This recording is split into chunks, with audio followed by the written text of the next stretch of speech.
Folks, I got my Hamburglar pants on. The modern Hamburglar pants, because I got beef. Yeah, chew on that brutal ass bit right there. Ladies and gentlemen, I want to talk about the very controversial... Sorry. The blood and bone juice of my enemies stain onto my teeth. Because I'm about to take a bite out of somebody who I consider my enemy. Yeah, me, a guy on YouTube, has beef with head of largest AI company in existence. Guys, I want to talk about Sam Altman, if the title and thumbnail didn't suggest already. Let me start over here. I fucking hate the way I'm coming at this. I feel like I need to be more up. What's up, guys? It's time for another quirky, funny recap of the news. That's right. Me, one of your favorite YouTubers, is going to read a news article and Wikipedia for you. Yeah, no, man, Sam Altman. If my feelings about this guy weren't ever clear, fuck him.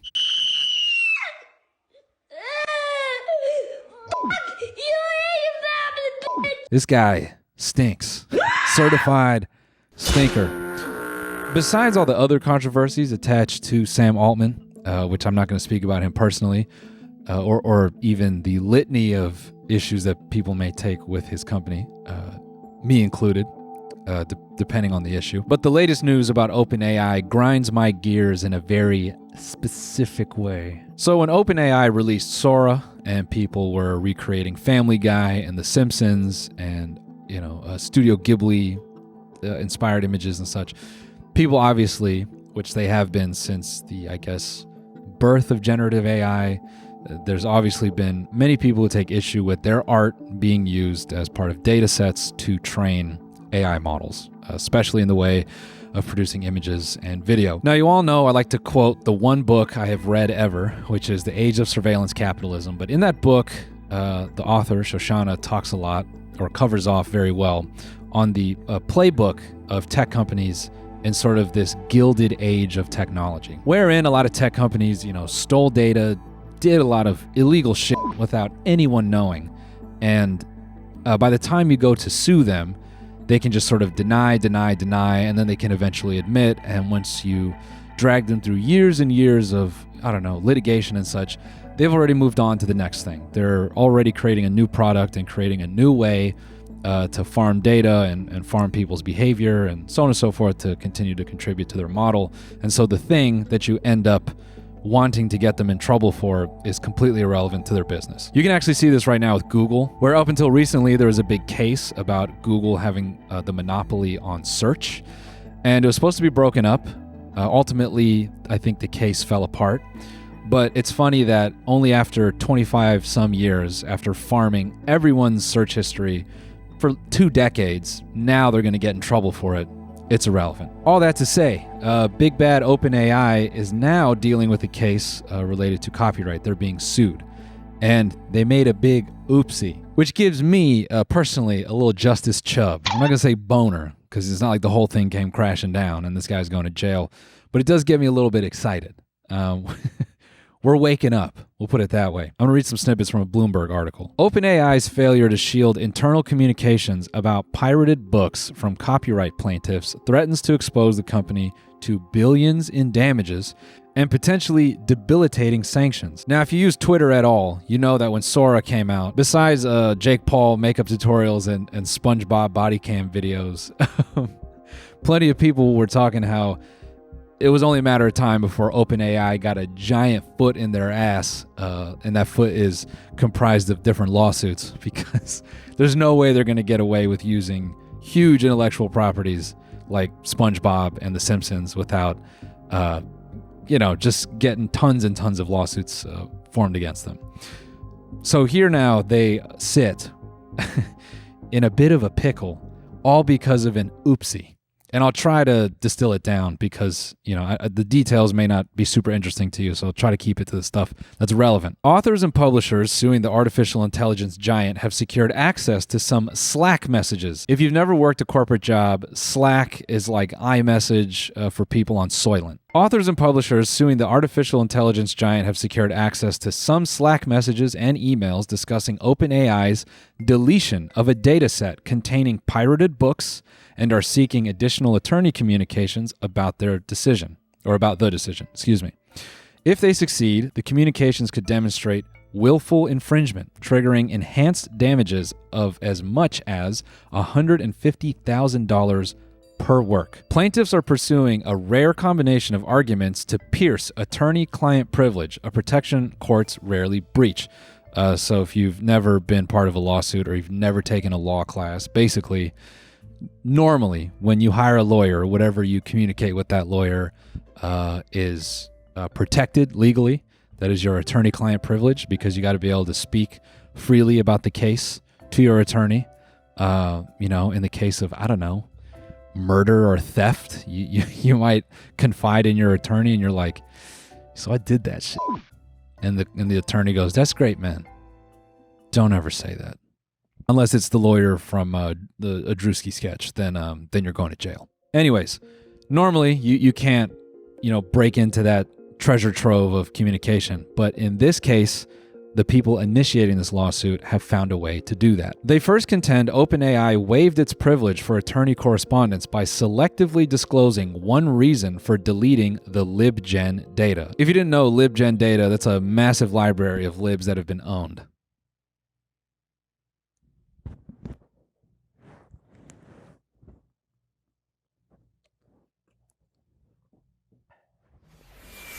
They first contend OpenAI waived its privilege for attorney correspondence by selectively disclosing one reason for deleting the libgen data, saying it was due to non-use. OpenAI walked back its statement, claiming the, quote, due to phrasing was never intended to disclose privileged reasons for the removal, and that its revision to remove to the wording wasn't a flip-flop as plaintiffs described it.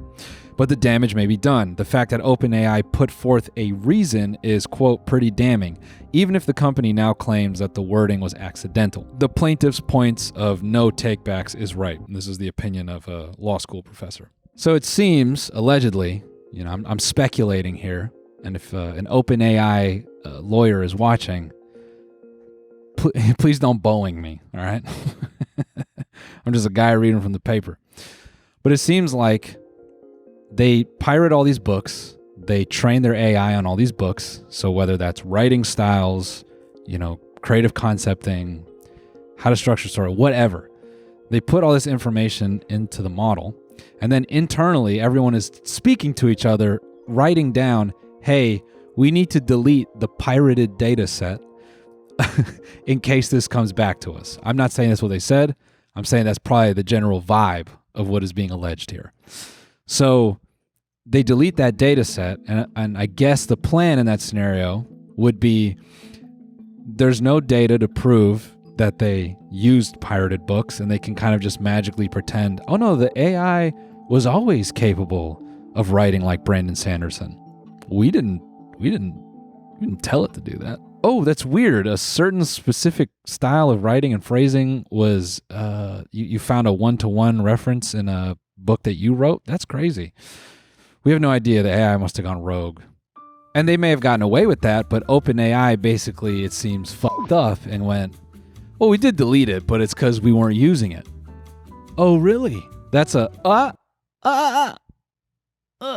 Now, mind you, in this same month, or in the last 4 weeks, Anthropic, another big AI company, got a big old slap on the wrist in the form of $1.5 billion because they too got in trouble for pirating media. Oh, did Anthropic create? Anthropic created Sora. My bad. No, OpenAI is Sora. They have Claude. I can't keep track of all these fucking people. Now, it's worth pointing out this data set of pirated books literally comes from a site where you pirate books. It's called libgen. But OpenAI attempted to get away with, doing the thing that the rest of us aren't supposed to do, which is pirating. Obviously, train up an AI model for profit and for other things. Oh, excuse me, sorry. OpenAI doesn't do profit, but it is going to be available on the stock market very soon. But they don't do profit. They're a nonprofit. Anyways, libgen is a site where you pirate books, right? And so it's a bit ironic that they go and use all that media for something that they fully intend to make money from, right? I think this all, again, speaks to the gilded age of technology that we're permanently living in, where all these guys break the rules until they get caught. And even a settlement like $1.5 billion, the crazy part to me is on paper, it seems these companies, they got it, right? Because we're all going to be living in a data center eventually. I don't know if you know that. You're going to be reduced to a 16-cell brain organoid hooked up to a computer, and you can live forever as a virtual butterfly in a data center. But I digress. The fucked up part is these companies seem to have the money to deal with this. What about all this grinds my gears? Well, one is the obvious. AI companies, in general, I feel that their main goal is to murder artists. I think they despise the concept of a human being an artist. I think they don't view any creative as sort of maybe special or something that can't be achieved by anyone. Maybe they do, but I personally believe at the top ranks of these companies, artists of any form are sort of, it's whatever to them. They view the world in this like sort of computer way, where maybe previously they believed like, well, an artist was relevant in the 1800s because, people had to focus on this and few people could focus on philosophy and those things, but we've built those cornerstones of society. So, we feel that the concept of an artist should not be reserved for one person. Everyone should be an artist for $49.99 a month. That's personally how I think they see the world. Anyone that's choosing to starve, right, and give up the youth of their life to huff paint and put paint on canvas or to sit there and write, hungry or suffering in any way to try to achieve, the personal life goal of a piece of art that is reflective of their journey or a grand vision. I don't think any tech company respects that shit. They just view it the same way they viewed how we shop, how we, interact with each other, how what media we browse. It's just more information for them to gather and then to take whatever you have discovered and give it to everyone for a subscription fee. I think that's all they want. So again, the first and I think obvious glaring issue I have with this and why it grinds my gears is they want to commodify art, but more specifically, the ability to create art. And in order to do that, they need artists. They need artist work, years and years of people giving up their life for something they believed in. That is now for them, right? For the taking. Even as brazen as The Simpsons, they'll just take that shit and give it to other people so that someone can pay a nominal fee and create their own versions of The Simpsons that they feel is suited for them. And it's all kind of this ugly march forward to the whole world needs to bend to an individual's thoughts and feelings. It's never challenged, and everyone gets exactly what they want so long as they put on their Palantir citizen-approved headset and they have their government-approved Apple Watch, which is tracking their health, and this, that, and the third. The second issue that maybe is a bit more esoteric and potentially I can't back this up, right? I have no tangible anything to back this up. It's just a feeling I have. I feel that this is like them just eroding, God, I sounded really LA right there. I want to blow my brains out after I just said. You're suicidal. You're suicidal. You're suicidal. Why? It's like eroding away your autonomy. It's like they want to get to you before you could even form your own ideas and visions. They just want your life to be big, bright buttons and bright colors, and you don't have to try to accomplish something. They'll just give it to you. It's a way to keep you stupid, right? You don't have to sit through hours of learning how to paint. I hate when technology companies talk about we want to get people up to speed. We want to make things available faster. It's like, no, fucker. That's the human experience, is committed time, dedication, that desire, discipline, 10% power. Well, don't make me start rapping the song that I went big for, all right? But it's this gross, elimination of suffering. Even, I've said many times before, a chat GPT partner, that just removes rejection. It removes, anything challenging you. I just have this grim feeling, right? Where it's these corporations don't want you to read. They just want you to sit there in front of, I don't know, bright moving pictures.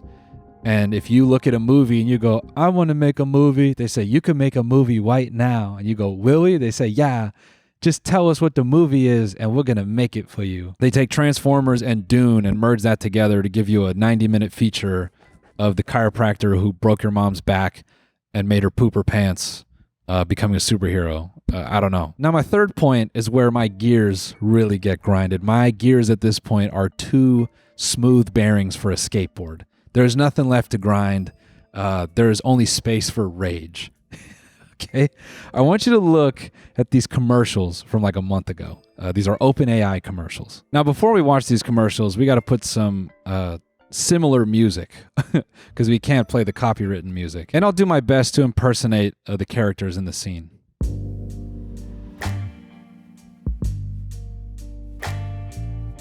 Oh my god, this pasta's so fucking good. What the fuck did you do to cook it this way? Yeah, I used ChatGPT. Let me get you some more, babe. Shove it down your fat hole. One more.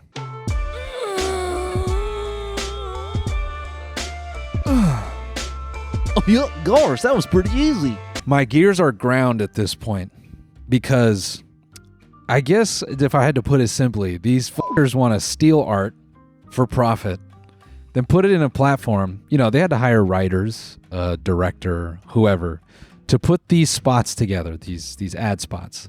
And they need artists to kind of give the veneer or the feeling that ChatGPT is a positive thing. I even struggle to put the words together for this, but it's just, they need, I guess, years and years of people who have honestly just spent time living in like the human condition.